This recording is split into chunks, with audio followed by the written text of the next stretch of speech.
Now, shall I start now?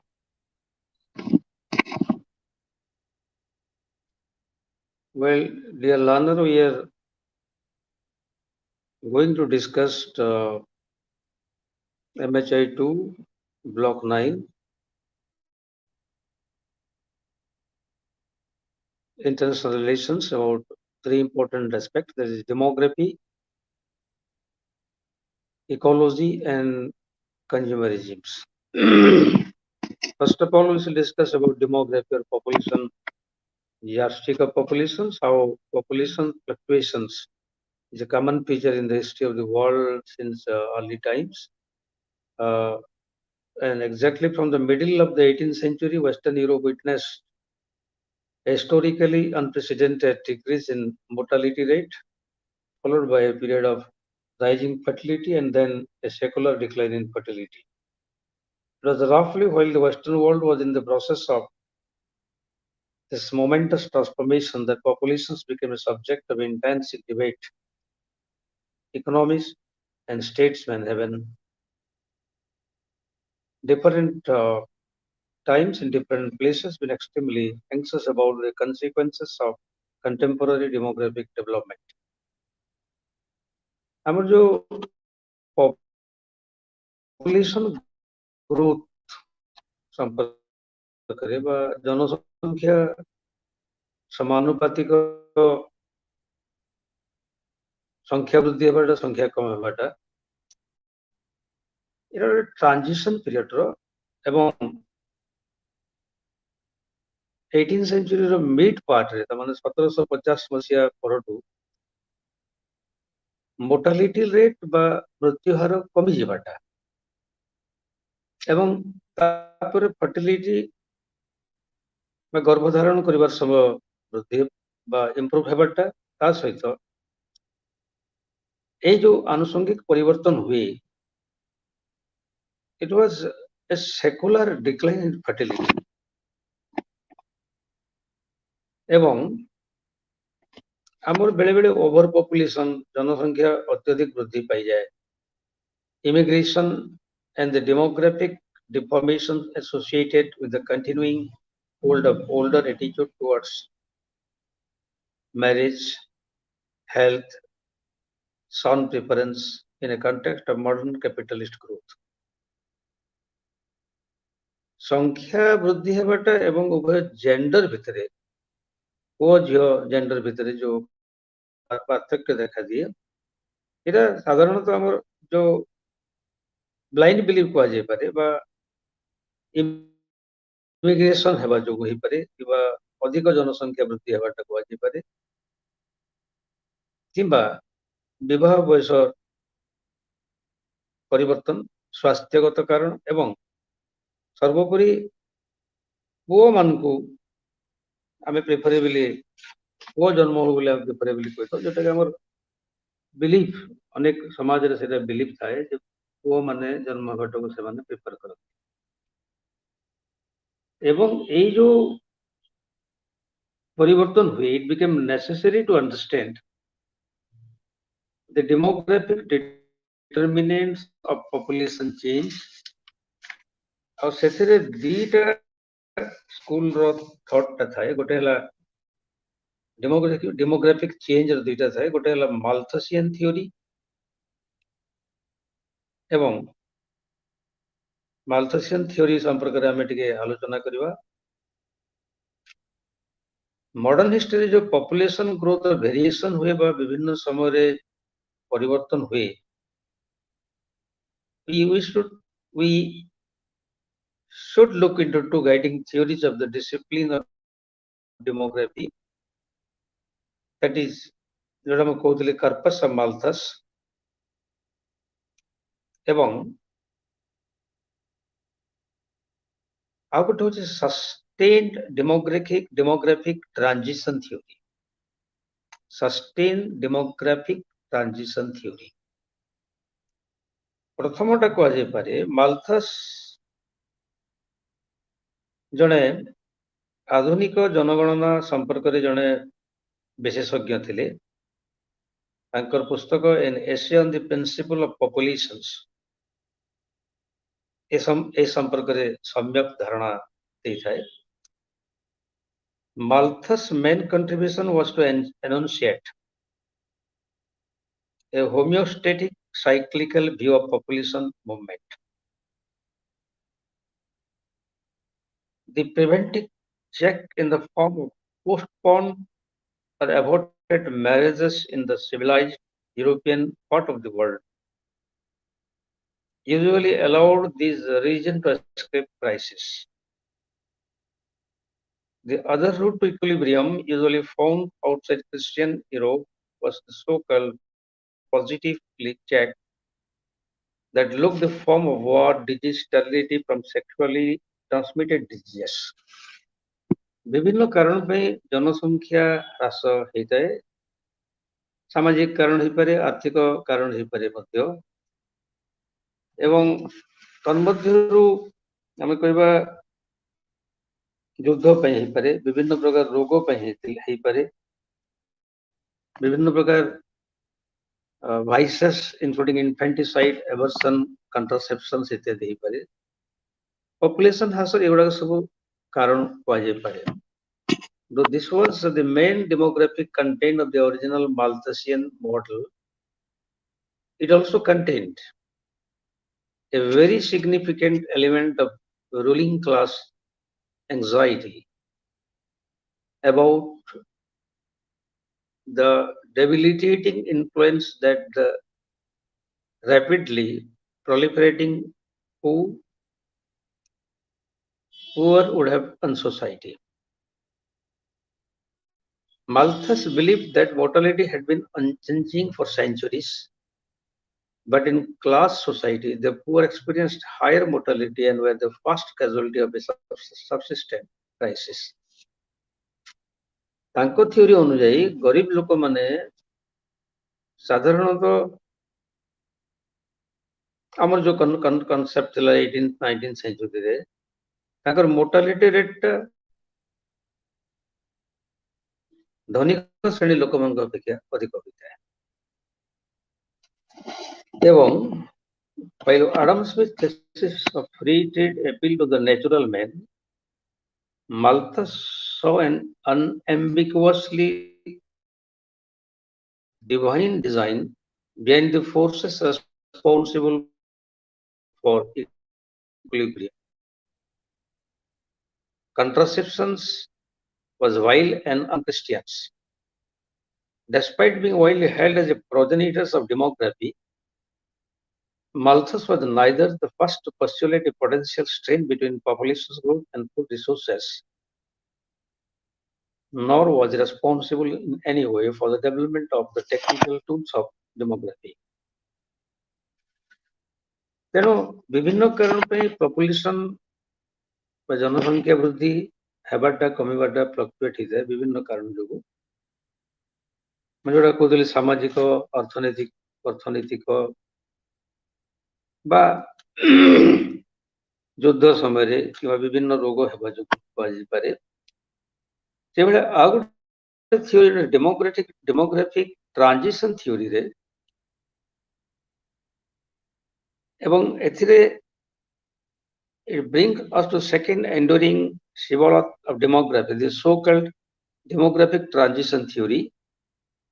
In the post-war period, agencies and the earlier politics of status quo took a severe beating.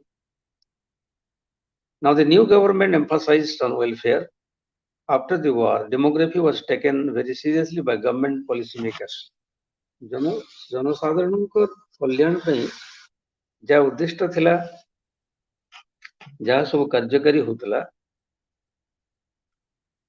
Population growth रा ताको समाने चिंता करतले stumbling block बा ताको विरोध Kartala the so-called transition theory that has had such an enduring hold over generations of demographers was first presented in 1929 by Warner Thompson, one of America's leading demographers. Classical transition theory, as it was first formulated, rested on a tripartite division of human demographic experience.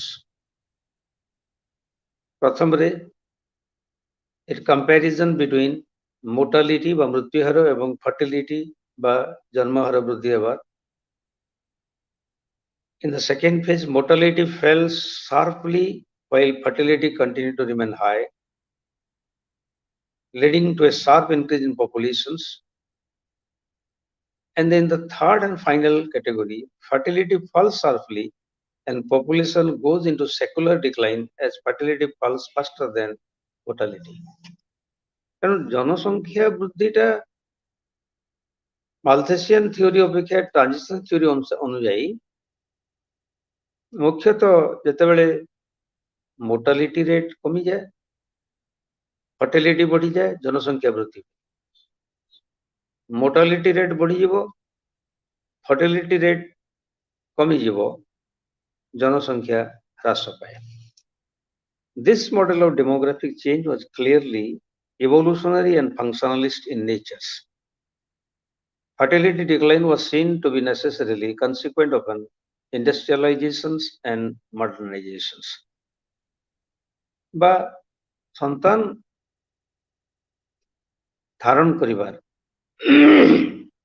ତାହା ଗୋଟେ evolutionary process ବୋଲିକି ସେମାନେ ମତ ଦିଅନ୍ତି ଏବଂ ମୁଖ୍ୟତଃ ଶିଳ୍ପାୟନ ହେବା ଯୋଗୁଁ ଏବଂ ଆଧୁନିକୀକରଣ ହେବା ଯୋଗୁଁ ଏଥିରେ ପରିବର୍ତ୍ତନ ସ୍ପଷ୍ଟ ହୁଏ। Unlike its subsequent reincarnations in 1950, the transition theory of 1944 vintage clearly saw demographic change as a dependent variable with social, economic, and cultural development as the main explanatory factors. Demographic change was seen to be cumulative result of social and cultural and institutional transformation and change. A transition theory ର ମୁଖ୍ୟ ଉପାଦାନ in its original forms of falling fertility as a consequence of industrializations. Fertilizations ର fail ହେବାଟା ତଳକୁ ଖସିବାଟା ମୁଖ୍ୟ କାରଣ ହେଲା ଶିଳ୍ପାୟନ. The greater and level of fertility, the quicker was the required pace of industrialization. ଏବଂ ବିଭିନ୍ନ ଦେଶରେ ଏ ଥିଓରିକୁ ବିଭିନ୍ନ ପ୍ରକାର ମତାମତ. Demography was seen as firmly embedded in society. This reminds one of Malthusian thinking on this subject as well as Marx's view that every mode of production had its special laws of population in clear opposition to Malthus and Marx. The transition theory omitted class differences and regional specifications. Population growth ହେବାଟା population decline ହେବାଟା ଏହା ସାଧାରଣତଃ ଗୋଟେ ରାଷ୍ଟ୍ରର ଜନମଙ୍ଗଳ ଜନକଲ୍ୟାଣ ରାଷ୍ଟ୍ର ଉପରେ ପ୍ରଭାବ ପକାଇଥାଏ। कार्ल मार्क्सଙ୍କ theory ଅନୁସାରେ his view on the subject of demography was economy linkage assumed significance here. The correlation between accumulation of capital and rise of wages is nothing else than the correlation between the unpaid labor transfer into capitals and the additional paid labor necessary for the setting in motion of these additional capitals. Marxian theory population growth ପାଇଁ ଯୋଉଟା Marx enunciate କରିଥିଲେ in his capital that we first, thus it is in capital that we first find the argument that socially acceptable level of population are not independent of the capitalist production process but are in fact a function of the latter.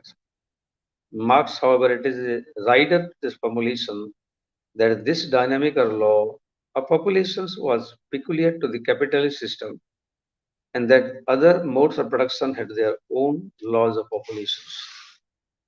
Population growth It depends on various factors, as I was saying you earlier about the society, socially, economically, politically, religiously.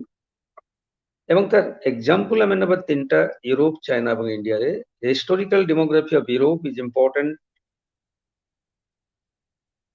as it was here in the 18th century that populations first showed rapid increase followed by sustained decline. 18th century ରେ 1700-1800 ମସିହା ମଧ୍ୟରେ ୟୁରୋପର ଜନସଂଖ୍ୟା ଦ୍ରୁତ ଗତିରେ ବୃଦ୍ଧି ପାଇଲା ଏବଂ କାଳକ୍ରମେ ସେହି ସେଞ୍ଚୁରୀ ମଧ୍ୟରେ ତାହା ହ୍ରାସ ହେଲା ଏବଂ ପତନ ମଧ୍ୟ ହେଲା. The populations of northwest Europe increased from between 60, let us say 60 million in 1750 to about 160 million in 1850. এবং between the French Revolution and the First World War, mortality rates sharply declined. এবং with the availability of new resources and favorable epidemiological changes, creating condition where population could possibly increase. এই সমୟରେ ମୃତ୍ୟୁହାର ଯଥେଷ୍ଟ ହ୍ରାସ ହୋଇଥିଲା. ଫରାସୀ ବିପ୍ଳବଠୁ ପ୍ରଥମ ମହାଯୁଦ୍ଧ ମଧ୍ୟରେ ମୃତ୍ୟୁହାର ଯଥେଷ୍ଟ ବୃଦ୍ଧି ଥିଲା, ତେଣୁ ପପୁଲେସନ ଗ୍ରୋଥ ହେଲା, ଯେଟାକି 60 ମିଲିୟନରୁ 116 ମିଲିୟନକୁ ଆସିଲା. ମାଲଥସ୍ ତଥା ଅନ୍ୟ ପାଶ୍ଚାତ୍ୟ ବିଦ୍ୱାନମାନଙ୍କ ମତରେ ଚୀନ ଦେଶରେ ଦିଟା ଜିନିଷ ଉପଲବ୍ଧ ଆମେ ଜାଣିବାକୁ ପାଇଥିଲେ. ଗୋଟେ population over population and at the same time poverty, ଜନସଂଖ୍ୟା ବୃଦ୍ଧି ହେବାଟା ଏବଂ ପଭର୍ଟି ବା ଦାରିଦ୍ରତା, ଏହା ମଧ୍ୟ ତାଙ୍କୁ ପ୍ରଭାବିତ କରିଥିଲା. ଏକ୍ସାମ୍ପଲ ଦେବା, despite the low level of living standard, Malthusian positive check did not prevent an increase in Chinese populations. China's population grew virtually exponentially between 1700-1800 ମସିହା ମଧ୍ୟରେ ଚୀନ ଦେଶର ଜନସଂଖ୍ୟା 175 ମିଲିୟନରୁ 400 ମିଲିୟନ ହେଇଗଲା ଏବଂ ପରବର୍ତ୍ତୀ ସମୟରେ ସେଟା ବୃଦ୍ଧି ହେଇ ଚାଲିଲା. ଆମେ from the middle of the 20th century, China's mortality started falling at a rate unknown in world history. Infant mortality registered a fall of 300% between 1950 and the present day. এবং এটি male life expectancy similarly increased from 42.2 in 1953-54 to 61.6 in 1964-82. ଗୋଟେ statistic ନିଆଯାଇଛି 1953-54 ମସିହା ବେଳକୁ ଚୀନ ଦେଶ ସାଧାରଣ ହାରାହାରି ଆୟୁଷ 42.2 ଥିଲା ବେଳକୁ 1964 ମସିହା ବେଳକୁ 61.6କୁ ବୃଦ୍ଧି ହେଇଥିଲା. Due to development in the field of science, especially medicines, এবং এটি ଆମେ କହିବା ଯେ China shown that fertility in traditional China was quite moderate despite an absence of contraceptions. Contraception ବ୍ୟବହାର ନ କରି ମଧ୍ୟ ତାଙ୍କ population ଟା balance ହେଇକି ରହୁଥିଲା.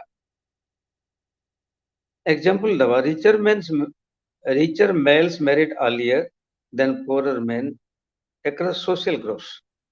The social differential in the pattern of marriage observed since the 18th century. Similarly, in case of India, the population of India grew slowly from 1871 to 1921, largely because of the mortality check despite high fertility. ଭାରତବର୍ଷରେ ଜନସଂଖ୍ୟା ବୃଦ୍ଧି ହେଇଥିଲା, mortality ବା ମୃତ୍ୟୁହାର କମିଗଲା ଏବଂ fertility ବୃଦ୍ଧି ହେଲା. In the post-1921 years up to 1980s, fertility remained high but mortality declined, leading to rapid population growth and resulting in a very young age populations. ଏଠି ଆମେ ଷ୍ଟାଟିଷ୍ଟିକ ନେଲା ଯେ ଫର୍ଟିଲିଟି ରେଟଟା ବୃଦ୍ଧି ହେଇଯିବା ଏବଂ ମୋର୍ଟାଲିଟି ରେଟଟା କମିଯିବା ଯୋଗୁଁ ଜନସଂଖ୍ୟା ବୃଦ୍ଧି ହେଲା. ଭାରତ ତାର ଏକ ଦୃଷ୍ଟାନ୍ତ. 1921 ମସିହା ପର୍ଯ୍ୟନ୍ତ ଭାରତର ଜନସଂଖ୍ୟା ଦ୍ରୁତ ଗତିରେ ବୃଦ୍ଧି ହେଲା. women fared badly in terms of mortality relative to men throughout our period. India's age distribution has remained remarkably stable with a large and virtually constant proportion of young peoples. ତାପରେ ଆମେ Malthusian theory ରେ in the Malthusian scheme of things unregulated demographic growth was certain to result in crisis and a return to equilibrium between food supply and demand. Recent research now clearly tells us that Malthusian specters of population outstripping resources is not true historically at the global levels. According to Angus Madison's, between 1500 to 1820, while the world's population grew at an annual rate of 0.29%, the gross domestic product increased by 0.33%. Population ratio ଟା 0.29 ରେ ବୃଦ୍ଧି ହେଲା ଏବଂ gross production ତାହା 0.33 proportionately ହେଲା। ଏଠି while development or modern economic growth resulting in mortality and then fertility decline over the long run appears logical. France experienced low fertility level well before the beginning of modern economic growth. France ଦେଶରେ fertility rate comparatively କମ୍ ଥିଲା modernity growth ହେବା ସହିତ however the failure of to find such a relationship may be related to the choice of economic indicators that were available to the Princeton researchers at a more global scale, taking more sensitive index of economic development such as the Human Development Index rather than aggregated measures such as per capita income or GDP. Recent research finds that fertility transitions occur only in countries with an average of 0.6%. Mortality decline is a necessary condition for sustained fertility decline. Thus, it is not surprising that only when the population as a whole is freed from the threat of mortality, heights will exercise absence of family limitations. The uneven nature of fertility decline between the developed and developing countries has created another contradictions. With the West having experienced fertility decline for more than a century, its population is rapidly aging and the proportion of men and women in the working ages is getting smaller. ତେଣୁ demographic changes are path dependent. The path dependence also extend to other features of demographic change. Patriarchal China and the northern Indian subcontinent have traditionally been characterized by pronounced son preference. उत्तर भारत रे एवं चीन देश रे पैतृकेन्द्रिक परिवार रे सेमाने पुओ जन्म को आशा करथांती।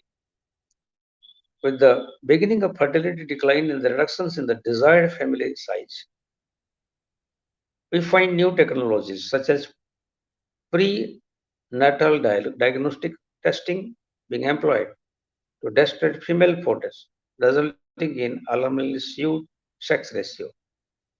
आजिकली आधुनिक जुग रे मध्य से समय मध्य पुओ हेबो कि झियो हेबो तार डिटरमिनिंग फैक्टर्स थिला एवं आजिकली भी सेटा प्रचलित आमे ताको सरकारी भाव रे बंद करिया पे विभिन्न नियम थिले सुद्धा साधारणतः उत्तर भारत रे जोटी पैट्रियार्कल फैमिली थाए पैतृकेन्द्रिक परिवार एवं चीन देश रे ସେମାନେ ପୁତ୍ର ସନ୍ତାନ ଲାଭ କରିବା ପାଇଁ ଆଗ୍ରହୀ ଥାନ୍ତି। In many of the countries in the developing world, in a context of increasing social disparities, demographic arguments are erroneously Marxian to hold certain communities responsible for the ills of society. Population growth ଟା ବର୍ତ୍ତମାନ ସାରା ବିଶ୍ୱରେ ଏକ consent features. ବିଭିନ୍ନ ଦେଶର ଜନସଂଖ୍ୟା ବୃଦ୍ଧି ହେବା ସହିତ ଜିଡିପି ବା ଗ୍ରସ୍ ଡୋମେଷ୍ଟିକ୍ ପ୍ରଡକ୍ଟ ଇକ୍ୱାଲି ବୃଦ୍ଧି ହେବା ଆବଶ୍ୟକ। ତା ଭିତରେ ବ୍ୟାଲେନ୍ସ ରହିବା କଥା, ଜନସଂଖ୍ୟା ବୃଦ୍ଧି ସହିତ ଗ୍ରସ୍ ଡୋମେଷ୍ଟିକ୍ ପ୍ରଡକ୍ଟର ବ୍ୟାଲେନ୍ସ ରହିବା କଥା। ଯଦି ଜନସଂଖ୍ୟା ବୃଦ୍ଧି ହୁଏ ଏବଂ ଜିଡିପିଟା କମିଯାଏ, ତାହେଲେ ଦାରିଦ୍ରତା ବା ପଭର୍ଟି ହେବାର ସମ୍ଭାବନା ଥାଏ। So there are various challenges, various theories, various challenges that was responsible for the rise of populations in various countries of the world in the 20th and 21st centuries. Now, population growth has become a headache for the national leaders of various countries. जनसंख्या वृद्धि विभिन्न देशर राजनीति को मध्य प्रभावित करता है। जो वेलफेयर प्रैक्टिसेस बा जनमंगल व जनहितकर कार्य करबा पई विभिन्न पदक्षेप निया जाय थाए। जनसंख्या वृद्धि जोगु ताहा सठिक भावरे वितरण करिबार संभव होई न थाए। As I told you, there must be a balance between population growth vis-a-vis the growth in domestic products. Now, we'll switch over to another part, that is about ecology chapter. एठी पारिपार्श्विक अवस्था बा हमर जो प्राकृतिक व्यवस्था तार संपर्कित मु एठी कहि रखे शिल्प विप्लव फेला परे यूरोप महादेशर जीवन यात्रा एक व्यापक परिवर्तन अनुभूत है एवं मुख्यतः साधारण लोक माने जो माने गाँव रोते विलेज ओरिएंटेड थिले विभिन्न कारण जो कर्मसंस्थान से सहराभिमुखी हेले and it changed their life patterns, created new tastes and recreations. Most significantly, it saw the organizations of productions of goods on a scale never known before. Factories required fuel and raw materials. As the new industrial townships came up, there was a huge demand for construction material like bricks, in the manufacturers of which a large quantity of goods were required. ଯେତେବେଳେ ଗାଁରୁ ଲୋକମାନେ ସହରକୁ ପଳେଇ ଆସିଲେ ଏବଂ ଇଣ୍ଡଷ୍ଟ୍ରିଆଲାଇଜେସନ ହେବା ଯୋଗୁଁ production ବୃଦ୍ଧି ହେଲା। ପ୍ରଡକ୍ସନ ବୃଦ୍ଧି ହେବା ସହିତ କଞ୍ଚାମାଲ କଳକାରଖାନାକୁ ଚଳେଇବା ପାଇଁ କଞ୍ଚାମାଲର ଆବଶ୍ୟକତା ହେଲା ଏବଂ ଫ୍ୟାକ୍ଟ୍ରି ଚଳେଇବା ପାଇଁ ଇନ୍ଧନ ଏବଂ କଞ୍ଚାମାଲ ଆବଶ୍ୟକ ଥିଲା। As now industrial township came up, there was a huge demand for construction material like bricks. आमे घर तैयारी जेमती इटा व्यवहार करूछु, इटा तोलिबा पई पोड़ा इटा करिबा पई काठर आवश्यक पड़ला एवं इटा पोड़ा करिबा पई काठ गुडाक जंगल रो काटी आनी करी सतरे से माने निया लगो।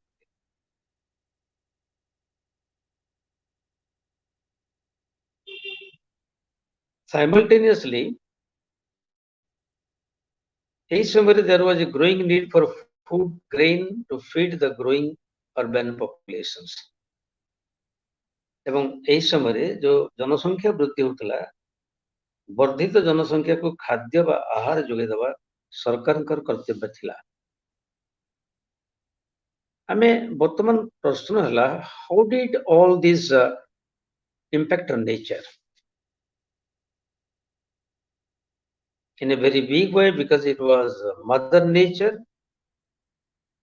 that could provide all the materials required for this change. The most noticeable change was the conversion of wooden or forest land to cultivable tracts. Later medieval period ବା 18-19 century ମଧ୍ୟ ଆମେ ଦେଖିଛେ ଯେ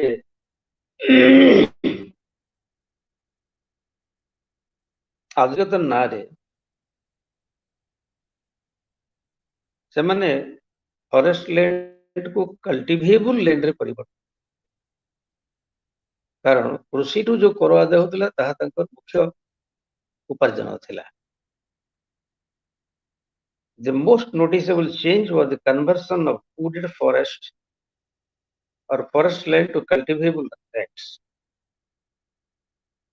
New industrial cities brought unhealthy living and pollution in its wake.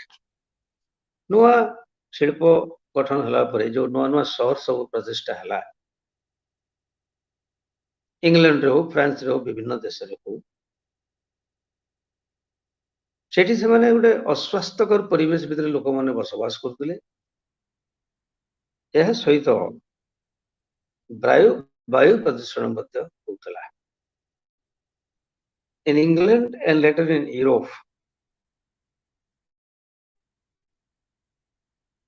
writers, painters, poets recoiled at the ugliness of the new urban centers. Some writers like Charles Dickens, Elizabeth Gaskell described the squalor in their novels. Here is an account of an English industrial town of Elizabeth Gaskell's novel, North and South. There are a number of examples. There was progress, there was development. And the 19th and 20th centuries were the centuries of major development in science and technology. ঊনবিংশ শতাব্দীରେ ବିଜ୍ଞାନ ଏବଂ କାରିଗରୀ ଶିକ୍ଷା ବୃଦ୍ଧି ହେଲା. While one branch of science concentrated on uncovering the laws of nature, another was committed to harnessing nature to the needs of capitalist development. ପୁଞ୍ଜିବାଦର କାର୍ଯ୍ୟକ୍ରମକୁ ସଫଳ କରିବା ପାଇଁ ବା ଦ୍ରୁତଗତିରେ ଶିଳ୍ପାୟନ ହେବା ପାଇଁ ବା ଜଙ୍ଗଲ ଜମି ବା ଜଙ୍ଗଲ ଗଛ ଗୁଡାକ କାଟି ଦେଇକରି ତାହା ପରବର୍ତ୍ତୀ ସମୟରେ ଚାଷୋପଯୋଗୀ ଜମି ତିଆରି କରିବା ପାଇଁ ଯୋଉ ପ୍ରୟାସ ହେଇଥିଲା, ସେଥିପାଇଁ ପ୍ରାକୃତିକ ବିପର୍ଯ୍ୟୟ ଆରମ୍ଭ ହେଲା. While one branch of science concentrated on uncovering the law of nature, another was committed to harnessing nature to the needs of capitalist development. ଏଠି ଆମେ ଆମର ସୁବିଧା ପାଇଁ, ଆମର ଉନ୍ନତି ପାଇଁ, ବ୍ୟାପକ ପରିବର୍ତ୍ତନ ପାଇଁ ଆମେ ସ୍ୱାର୍ଥପର ହେଇଗଲେ ଏବଂ ତାହା କାହିଁକି ହେଲା? ନାଇଁ, ପୁଞ୍ଜିବାଦର ଆରମ୍ଭ ହେଲା ପରେ ଯୋଉ ଡେଭଲପମେଣ୍ଟ ପ୍ରୋସେସ ଆରମ୍ଭ ହେଇଥିଲା ତାହା ଏହାକୁ ପ୍ରଭାବିତ କରିଥିଲା. The lives of human beings, both men and women, were being transformed as never before. There were new conveniences to be enjoyed, but there were at the same time now health hazard and new national disaster to contend with. ଯେମିତି ଆମେ କହିବା ଓଡ଼ିଶାରେ ବାତ୍ୟା ହେଲା, ବାତ୍ୟା ଯୋଗୁ, ପ୍ରାକୃତିକ ବିପର୍ଯ୍ୟୟ ଯୋଗୁ ଅନେକ ଲୋକଙ୍କ ମୃତ୍ୟୁ ହେଲା, ପପୁଲେସନ ସଂଖ୍ୟା କମିଗଲା. ମହାମାରୀ ହେଲା, ପପୁଲେସନ ସଂଖ୍ୟା କମିଗଲା. ରିସେଣ୍ଟଲି କୋଭିଡ ହେଲା ଏବଂ ତାହା ମଧ୍ୟ ପପୁଲେସନ ଡିକ୍ଲାଇନ ବା ପତନ ହେବାର କାରଣ ହେଇପାରେ. There were new conveniences to be enjoyed, but there were at the same time new health hazard and new natural disasters to contend with. The negative consequences of the new development were recognized rather early in the day, in fact, to the 19th century itself. The problem of nature was understood to be a serious one, and policymakers had to strike a balance between maintaining the existing natural order and the disturbing it. ଦୁଇଟା ବାଟ ଆମ ପାଖରେ ହେଲା ଯେ ଯାହା ଆମର ପ୍ରାକୃତିକ ପଦାର୍ଥ ଅଛି ତାକୁ ସଂରକ୍ଷିତ କରି ରଖିବା ଏବଂ ଅପର ପକ୍ଷରେ ଆମେ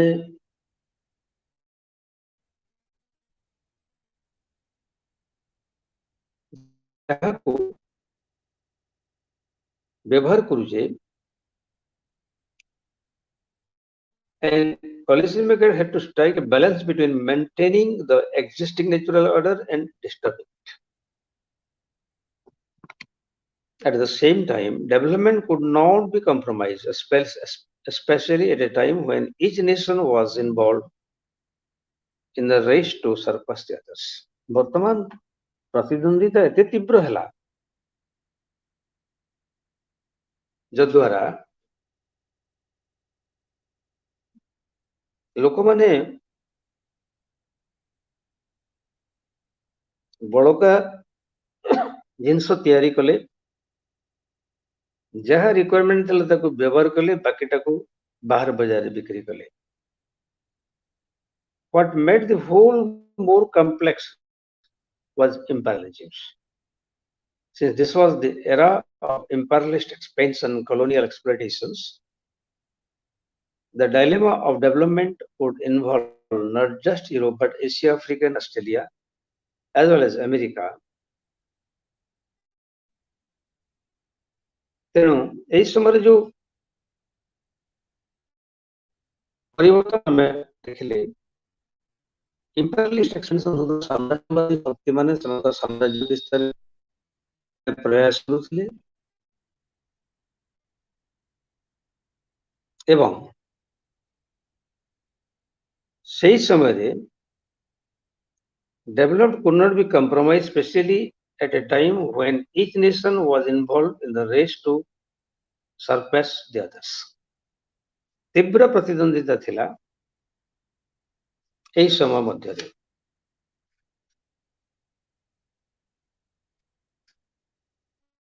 ଏବେ ଶିଳ୍ପ ବିପ୍ଳବ ଆଗରୁ ଆମର ସୋସାଇଟି ରୁରାଲ ବେସ୍ଡ ଥିଲା.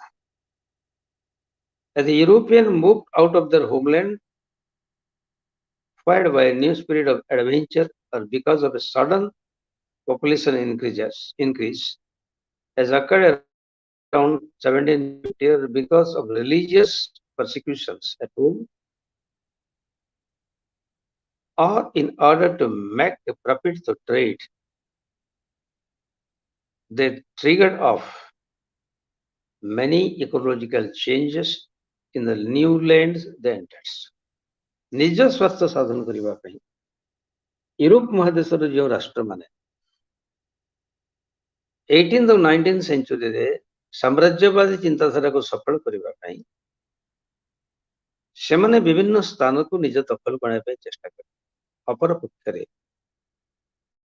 ଜାତୀୟବାଦୀ ନେତାମାନେ ଜାତୀୟବାଦ ଦ୍ୱାରା ଉଦ୍ବୁଦ୍ଧ ହୋଇ ଅନେକ ବ୍ୟକ୍ତି ବିଶେଷ ସେମାନେ ଅନୁଭବ କଲେ this was an era of imperialist expansions and colonial exploitations. The dilemma of development would involve not just Europe but Asia, Africa, Americans, and the Australians as well.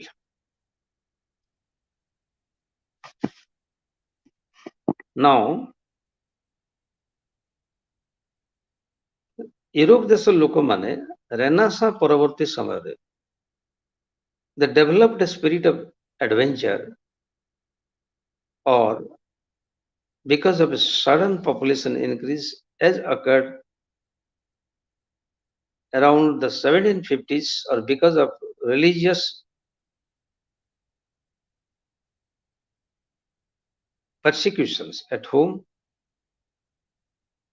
or in order to make profit through trade and commerce, they triggered up many ecological changes in the new land deltas.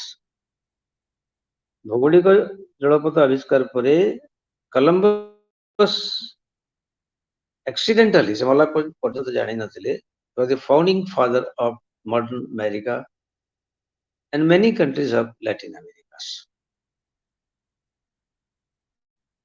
ଏଠି ମୁଁ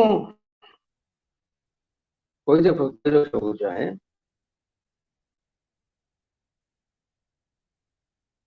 ଆମର ଯୋଉ ପୃଥିବୀ ପୃଷ୍ଠରେ ବିଭିନ୍ନ ପ୍ରକାର ଜଳବାୟୁ ଦ୍ୱାରା ବିଭିନ୍ନ ପ୍ରକାର ଦେଶରେ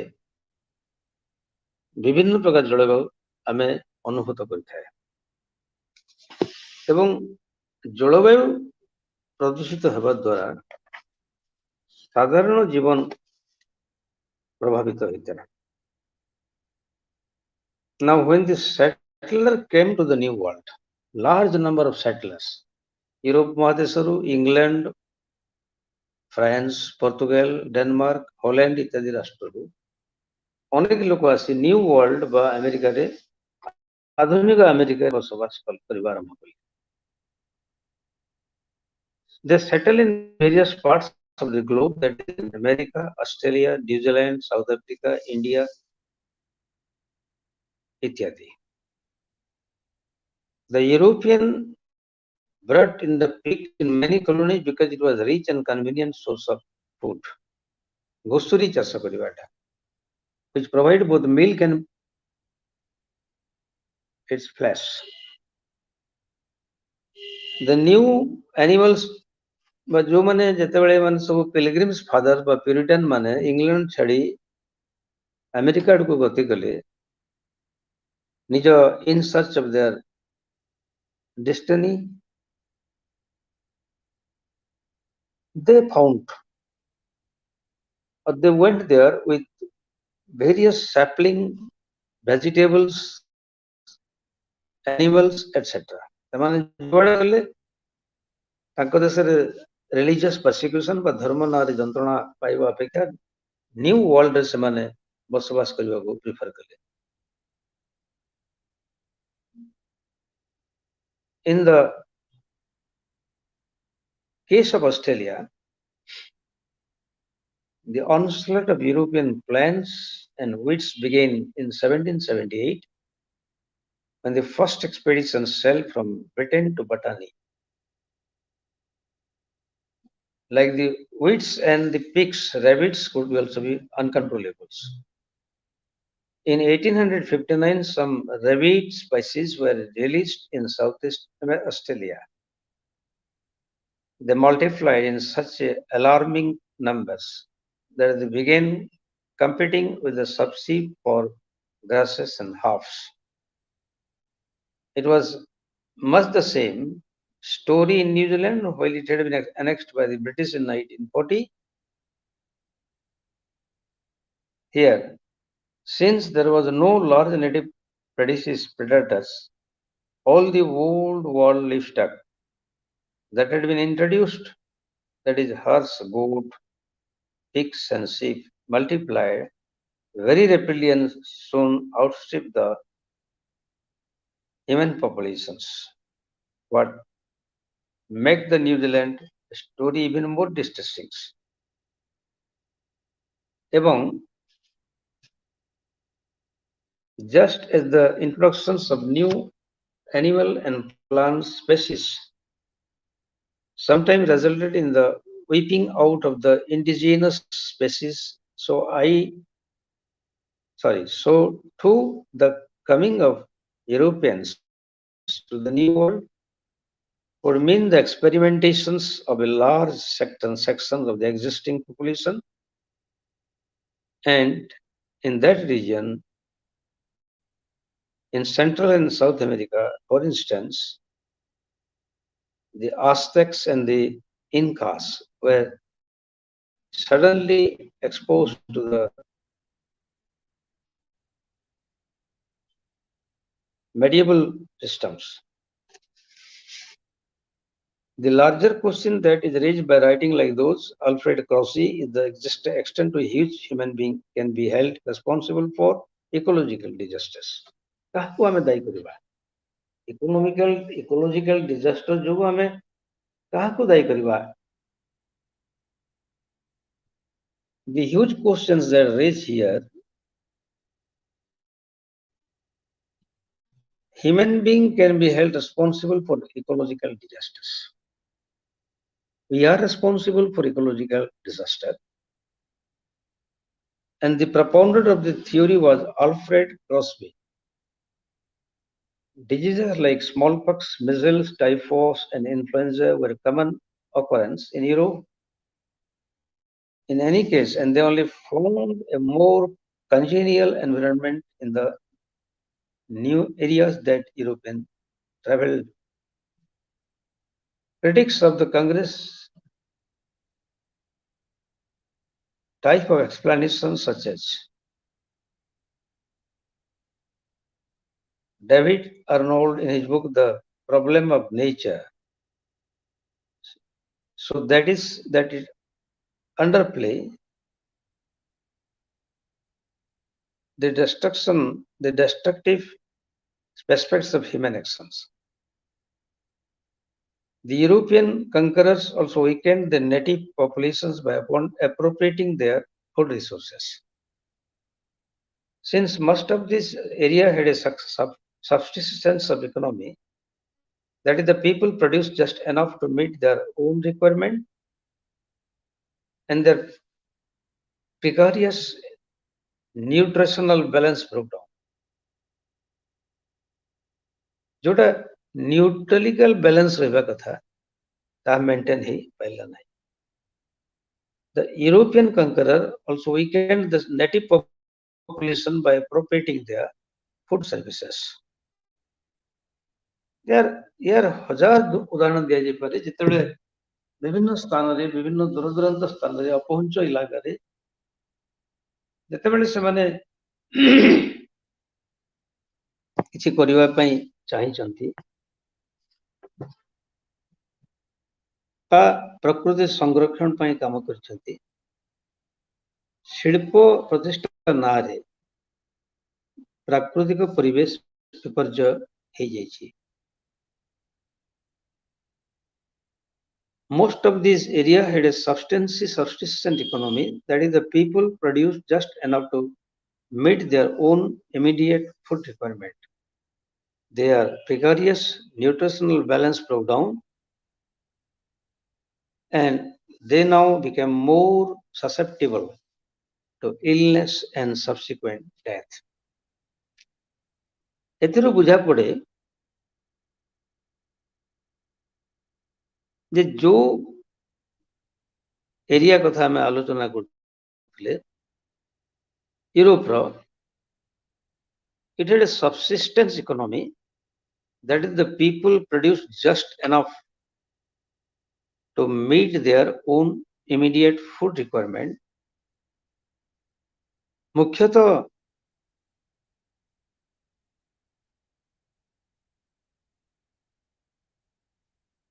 सेमाने जानी सुनी आम अंचल श्रमिक मान को दुर्बल कर. There is no doubt that major ecological changes were being triggered off in the areas occupied by the imperialists. Even if they were unintended, they suited imperial interest, the weeding out of indigenous plant and animal species, and the killing of native populations all fitted into a pattern and rendered easier the task of accommodating the surplus populations. Now, ये जो शिल्पायन होतला शिल्पायन पर साम्राज्यवाद हला उपनिवेशवाद हला बजार जिनस बिक्री करिया पे सेमाने बजार संधान कले. Since most of the colonies had been acquired to fulfill the needs of industrializations, especially the growing demand for raw material, the ecosystem of this area were bound to be affected. କାରଣ ଯାହା କଞ୍ଚାମାଲ ଆବଶ୍ୟକ ଥିଲା, ଗଛ ପତ୍ର ବିଭିନ୍ନ ପ୍ରକାର ଫଳ ଫୁଲ ଗଛ ଥିଲା, ଏହାର ପ୍ରଭାବ ନିଶ୍ଚିତ ଭାବରେ ସାମାଜିକ ଓ ଅର୍ଥନୈତିକ କ୍ଷେତ୍ରରେ ପ୍ରଭାବ ପକାଇଥିଲା। Earlier, all parts of the earth have their own natural ecosystems.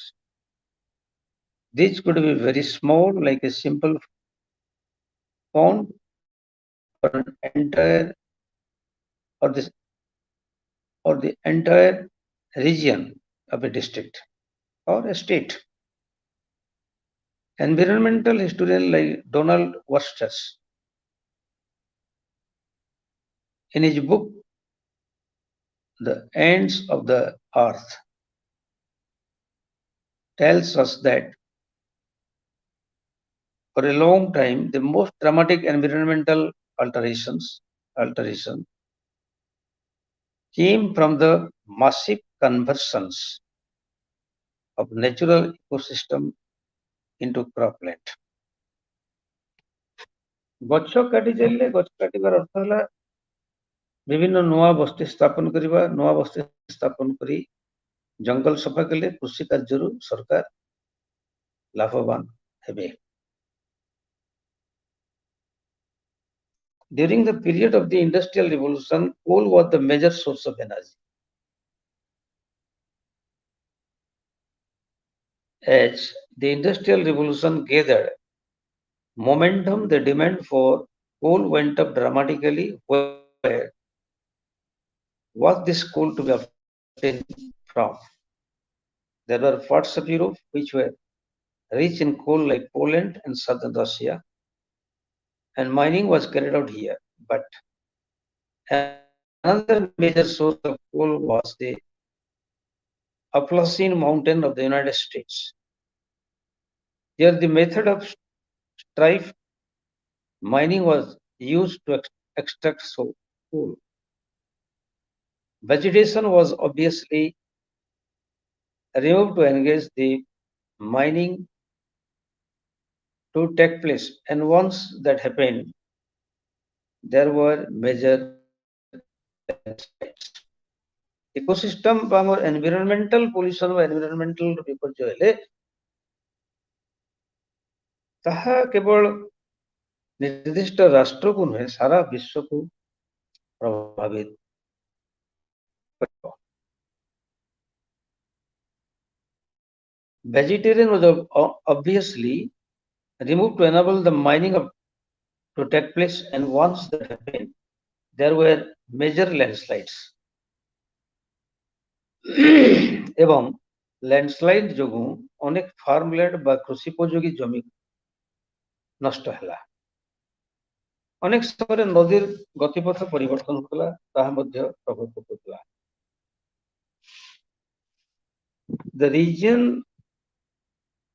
of a particular country had several kind of fur animals. ବା ରେଶମ ବା ପଶମ ଆମେ ଯୋଉଠୁ ଦେଖୁଛେ, ଯେମିତି ପଶୁମାନଙ୍କର ମେଣ୍ଢା ମୋଟା ଚମଡ଼ା ଥାଏ। Most colonial states derived a large amount of their revenue from agriculture. ଉପନିବେଶ ସରକାର ମାନେ ସେମାନେ କୃଷିଜାତ ଦ୍ରବ୍ୟ ଏବଂ କୃଷି ସଂକ୍ରାନ୍ତୀୟ ଜିନିଷରୁ ଲାଭବାନ ହେଇଥାନ୍ତି। It was in states' interest to expand the areas of cultivation. ରାଷ୍ଟ୍ର ସ୍ୱାର୍ଥ ରକ୍ଷା କରିବା ପାଇଁ ବା ରାଷ୍ଟ୍ର ଆୟ ବୃଦ୍ଧି କରିବା ପାଇଁ ସେମାନେ ତତ୍କାଳୀନ ସରକାର ମାନେ ଜମି ଜଙ୍ଗଲ ଅଞ୍ଚଳକୁ ଜମିରେ ପରିଣତ କରିବା ପାଇଁ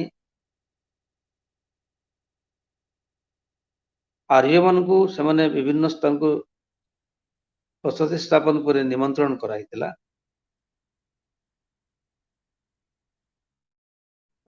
of the revenue, as we have discussed it, land revenue was the main source of income of the government.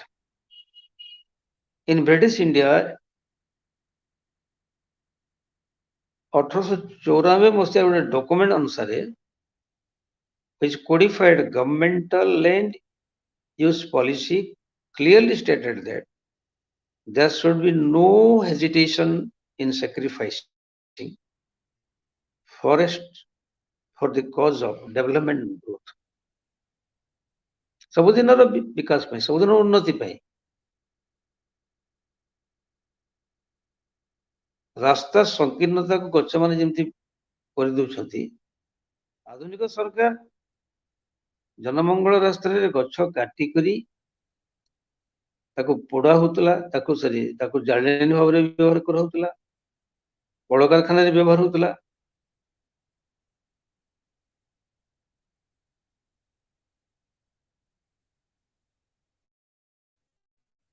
ଏବଂ William Steele, who was the head of the Indian Forest, was waxing eloquent on how forest the temperature of air and soil, regulated climate, increased rainfall, helped reduce violent flood, and prevented occurrence of landslide, avalanche, and siltations of rivers. ତେଣୁ ଜଙ୍ଗଲ ସଫା କରିବା ସହିତ ଚାଷୋପଯୋଗୀ ଜମିର ବୃଦ୍ଧି ହେଲା ଏବଂ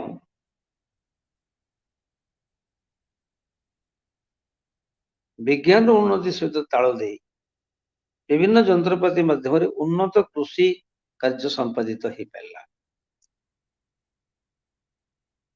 ଆମେ ଏଠି ଗୋଟେ ଉଦାହରଣ ନେବା ଗଙ୍ଗା ଯମୁନା ଦୋଆବ ରିଜିଅନ୍ସ, ଉତ୍ତର ପ୍ରଦେଶରେ ଅବସ୍ଥିତ। The region in present day is named as Uttar Pradesh. It is the area lying between the Ganga and the Jamuna rivers. From the foothills of Himalaya, the two rivers flow parallel to each other for about 500 kilometers and separated by more than 100 kilometers of land. As they move eastward, the two rivers run closer to, Ganga and Jamuna, both the rivers closer to each other until they finally merged at Allahabad. The Doab region was one of the most fertile regions in northern India. The English East India Company acquired control over this region in 1801 and what followed thereafter was a series of blows to the sensitive ecological system of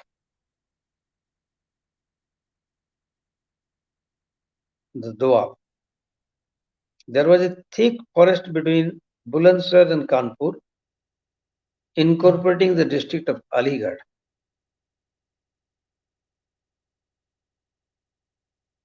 And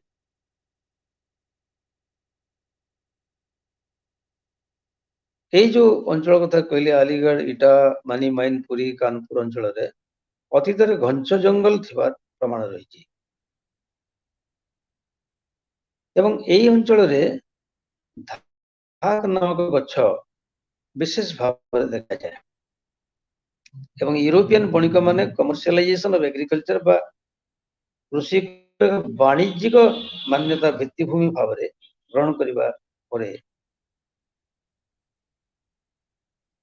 ସେମାନେ ଯେତେବେଳେ ଇଂରେଜ ମାନେ 1800 ମସିହା ବେଳକୁ ପ୍ରାୟ ଉତ୍ତର ପ୍ରଦେଶ ଦଖଲ କରିବା ଆରମ୍ଭ କଲେ। Now ଏଠି ଯୋଉଟା ମୁଁ କହୁଥିଲି ଗୋଟେ ଧାକ ବ୍ୟତୀତ ଅନ୍ୟ ଗଛ ଉତ୍ପାଦନ ହୁଏ ନାହିଁ,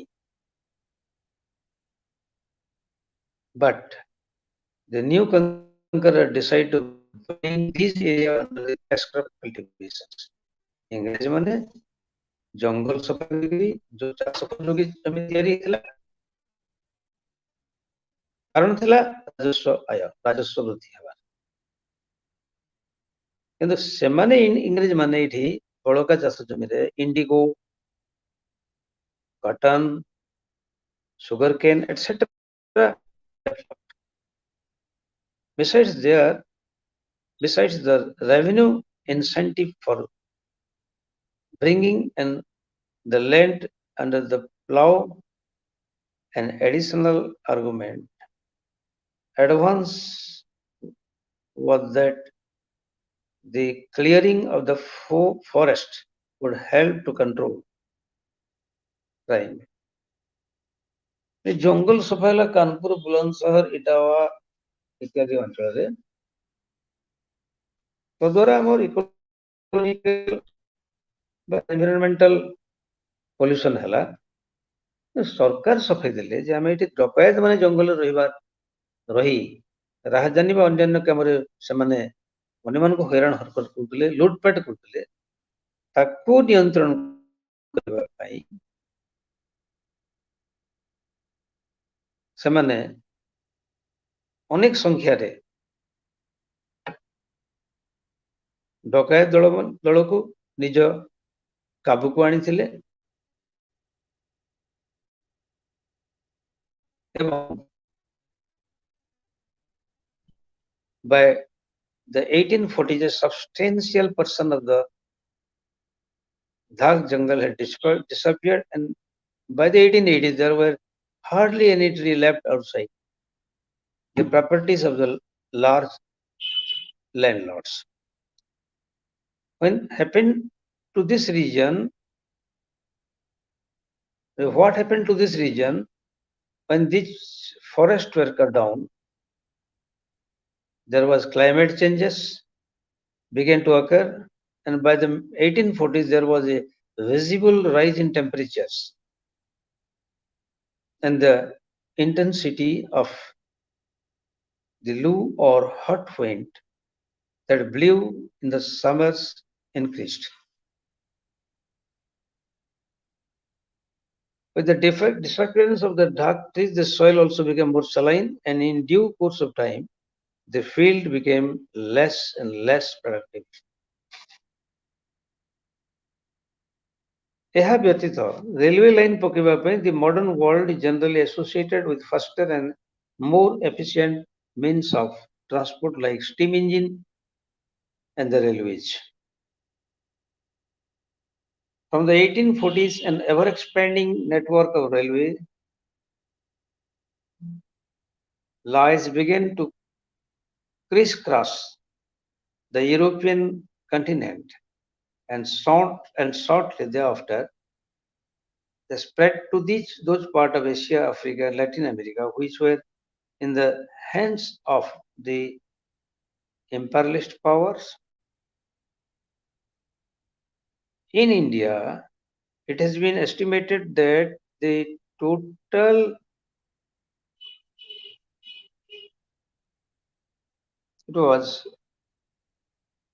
length of rail track increased from 5,000 kilometers in 1870 to 20,000 kilometers in 1890.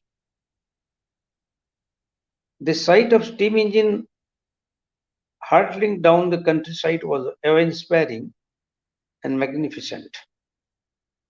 It came to be associated with the might of empire and the technological advancement. But what implications did coming of the railway have for the natural environment? Railway tracks are usually laid on the beams of the wood, which were called sleepers. In recent time, metal sleepers have replaced wooden sleepers. But throughout the 19th century,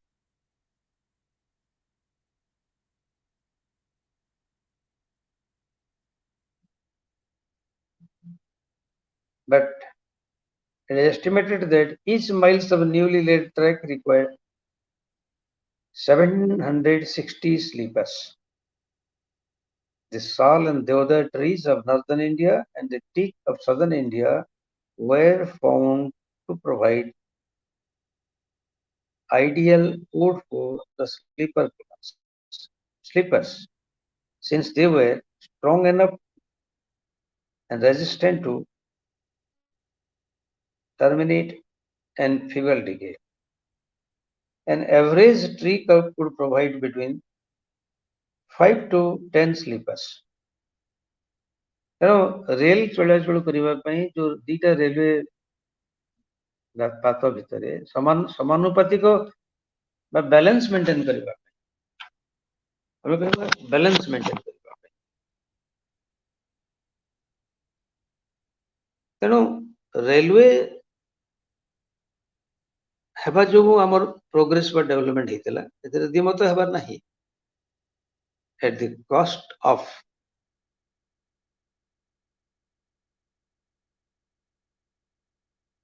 the requirement of mother India.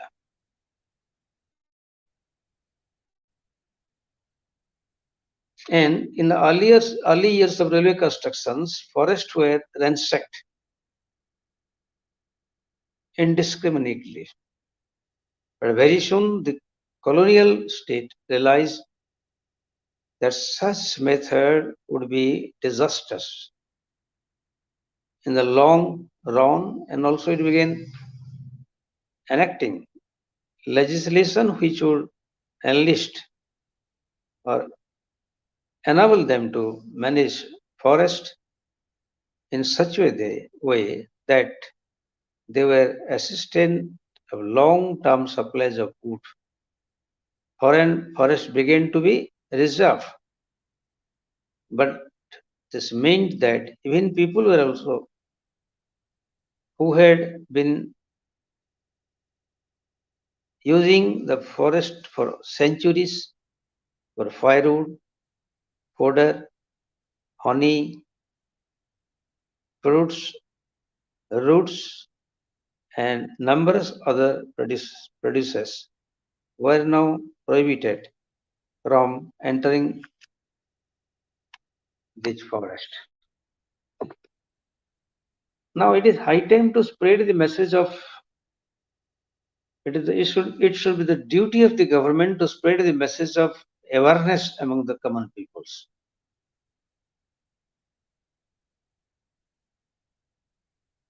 Example दिया जाए परे, there was shortage of wood, there was pollution, there was malnutrition, people were living in a unhygienic conditions. यही सब जहाँ हला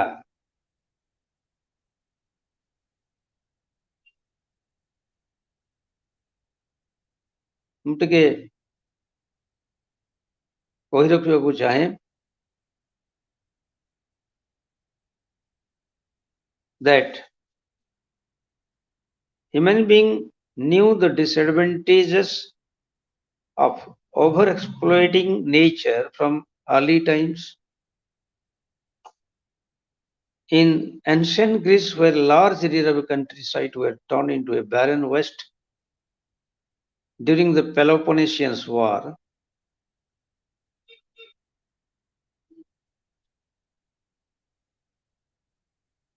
there was lack of infrastructure to maintain ecological balance. Coming to more recent times, in Germany there was a shortage of wood after the 7 Years' War. The government of the time realized that the woodlands would have to be preserved and hence decided to exercise state control over the forest. ଏଠି ଆଉ ଗୋଟେ sector କଥା ହେଲା ଯେ ଜଙ୍ଗଲଜାତ ଦ୍ରବ୍ୟ ଉପରେ ନିର୍ଭର କରି ଆଦିମ ମଣିଷ ମାନେ ବସବାସ କରୁଥିଲେ ବର୍ତ୍ତମାନ ସରକାର ବିକାଶ ନାଁରେ ସେଗୁଡାକ ନଷ୍ଟ କରିବା ଆରମ୍ଭ କଲେ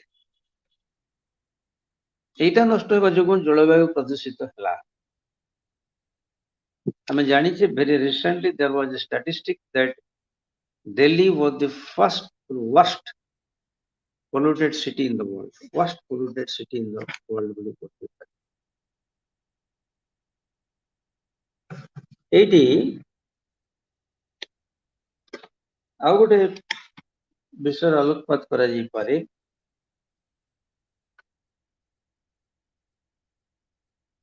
that traditional artisans were protesting against the displacement caused by industrialization, so too the forest dweller felt threatened by the new forest laws and state takeover of forest in the countries of Europe and later other parts of the globe. This tussle continuous or continues every day. Even today, state takeover of forest and the harnessing of forest resources for industrial development had its effect on the nature of forest. Often, mixed forest had to give way to monoculture stands of species like the fins, which were more suitable for construction and industrial needs. We can say that though the importance of the forest was realized, it was still regarded as an exploitable resource to be modified and distorted to serve the interest of the nations. Ecological imbalance is a very important feature. हमें निहाती जानी रखिबा उद्देश्य. It never means that India did not realize the ill effects of industrializations. Even though the Industrial Revolution had largely left India untouched in the colonial period, there were nationalists who saw industrial development as the need of the hour. Gandhi was opposed to such a path of development. In his Hind Swaraj, published in 1909, he saw industrialization as being destructive of natures. Some of the followers of Gandhi, like Miraben and Sarla Bahen, were very active in the environment protection campaign.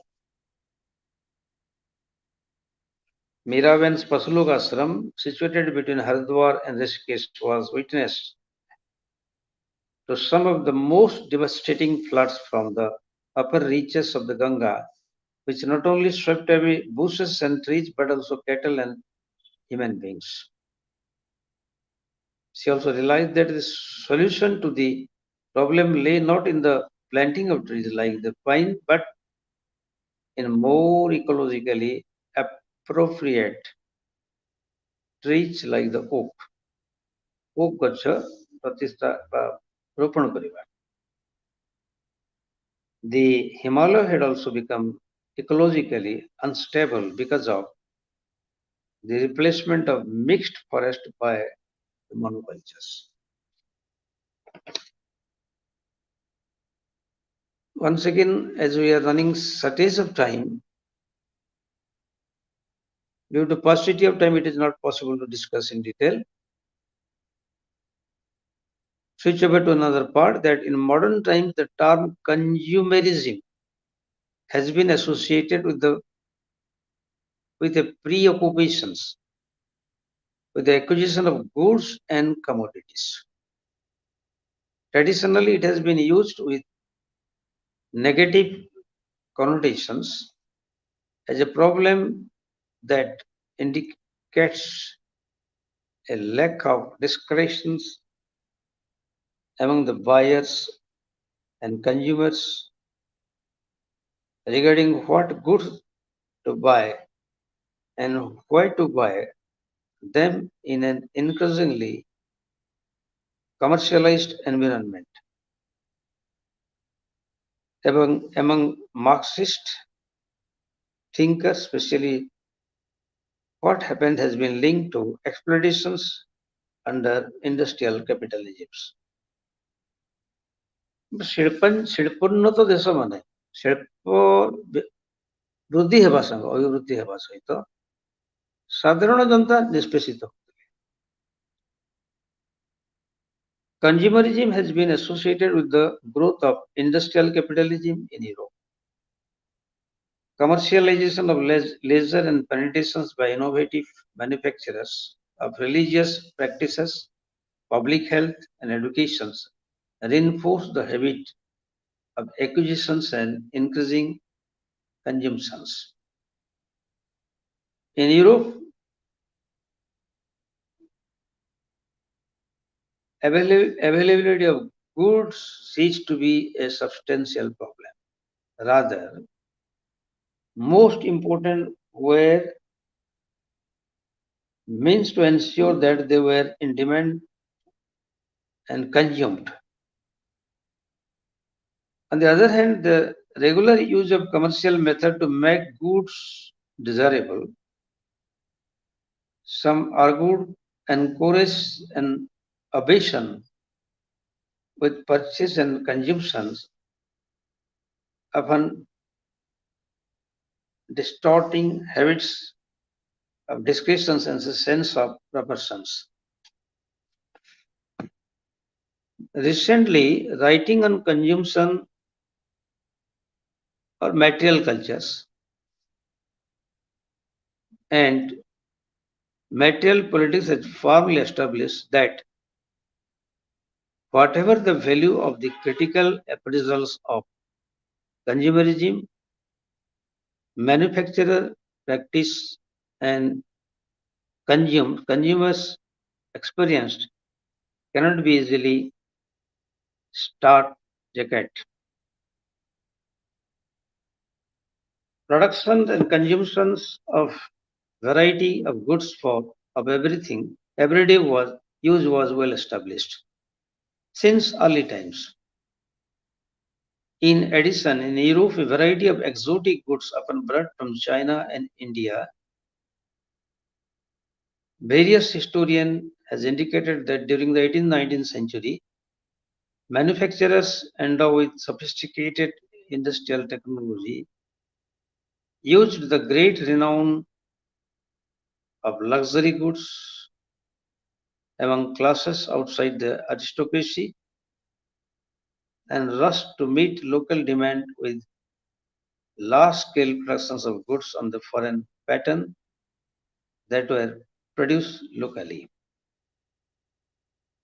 Now, this consumerism is an awareness program, and in almost all major states of modern Europe, the period up to 1870 was dominated by small scale productions or the small scale producer who gradually moved away from a position as craftsmen dealing in quality goods. Craftsmen targeted a large market. The increased output was presented to the buyer through a range of routes. In Britain, potential consumers were targeted by manufacturers, but they were normally approached by the itinerant traders who produced the less well endowed buyers with credit. Among laboring classes, minimum level of consumptions were ensured by associated actions among certain trades to ensure that sickness and unemployment would be tied over. In the late 19th century, we witnessed the persistence of many of the institutions and habits. In Britain, for instance, itinerant traders continued to be of importance well into the 20th century. Equally, though capacities for individual consumptions received a boost, initiatives were taken to provide opportunity to subjects citizens for saving and important variations were noticeable. Now, consumerism is the sole end and purpose of all productions, and the interest of the producers ought to be attended to only so far as may be necessary for that of the consumers. Once again, I'm repeating, consumerism is the sole objective, or consumption is the sole objective or end and purpose of all productions, and the interest of the producers ought to be attended to only so far as may be necessary for that of the consumers.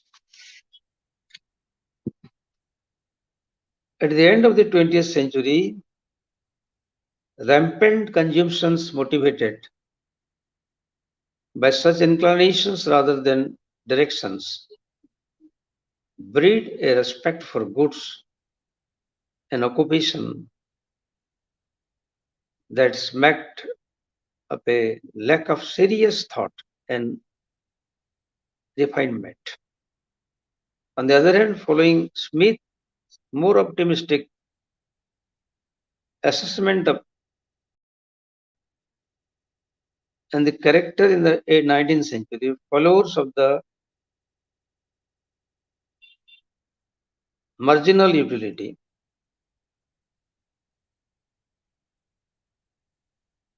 the School of Economic Thought were worried that people would not consume enough to ensure economic and social stability. Now,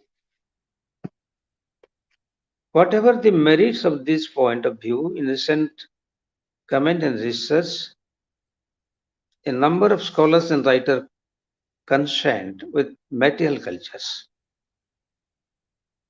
material politics, and consumptions have pointed out that the experience of consumer society in modern times has been varied and cannot easily be straitjacked into the framework of the opinion covered by these debates. The subjection of crafts to the putting out system placed the focus of the productions squarely on the trader who had an interest in the product primarily from the point of view of sellability, and what was considered exotic and unusual decisively influence pattern of productions. Meanwhile, inventive producers, Saint Gobain the glassmakers, Bolton the metal worker, and Wedgwoods of the ceramic industry followed the market also, but they also tried to create a demand for specific products that they understood they could make. But the authority of the manufacturers, trade should not be overstressed. Now, those who are worried about the way manufacturers and the market could draw the consumers into a net that ensnared him in different ways, both making him buy goods he did not really want and also providing him with shoddy goods quickly set to set up buddies that would prevent this. In the 19th century itself, in France, Study goods lead to the study goods leads to recourse to law and also to judgment that were hostile to manufacturers. For example, in Britain, the period from the mid 19th century witnessed a rash of legislations to prevent deceptions of the buyers. The Sale of Food and Drugs Act 1875, the Sales of Goods Act 1893, a series of Weight and Measures Acts 1878-1936, and dealing with purchase on the basis of part payment, the Hire and Purchase Act 1938. Movement at the turn of the 19th and 20th century to protect consumers have been identified with various personalities. Ferry Redfern, an Vatic waif in Britain, Charles Guyton Jean Rodomanax in France, Louis de Brocan in Belgium, and Perrigot and Jean in France, Louis in Belgium, and that brings sense of things in common in most of this activity one way or another, with the mass of common men and women in all countries also compose the world's market. To sell to us is the ultimate aim of the world's business. Hence, it is ourselves as consumers who stand in central relation to all the economics by the world like a king in his kingdom. The work of these activities and their later day followers, coupled with the aid of TV, has led to a fresh wave of consumer protections legislation in Britain.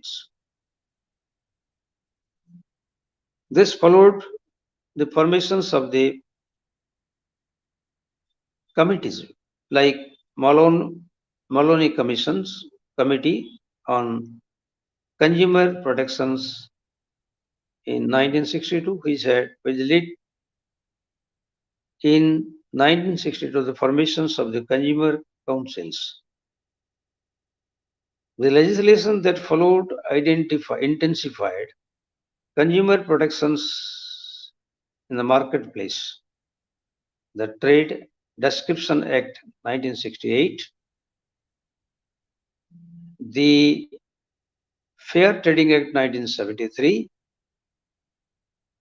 the Restrictive Trades Practices Act 1977, the Commerce Safety Act 1978. Similar activities and legislations have figured in France and Germany around groups that came together around the councils of consumers groups, that is in Germany, and the national consumption institutions, France. In the circumstances, the fears that were often expressed of the consequences of consumer regime may be valid at some level, but they are far from applicable as a rule, not only in modern Europe, but also in the modern world. The story of consumption has been too different to justify a single perspective. Thank you all. Now we end up the ninth block, deals with demography as well as ecology and consumer regimes. I hope learner has learned a lot about various aspects of what we discussed earlier as well as today related to international relations and specifically in Block 9 about three important headings deals with demography, ecology, and consumerism. Thank you all. Thank you, sir. Thank you so much for your valuable information.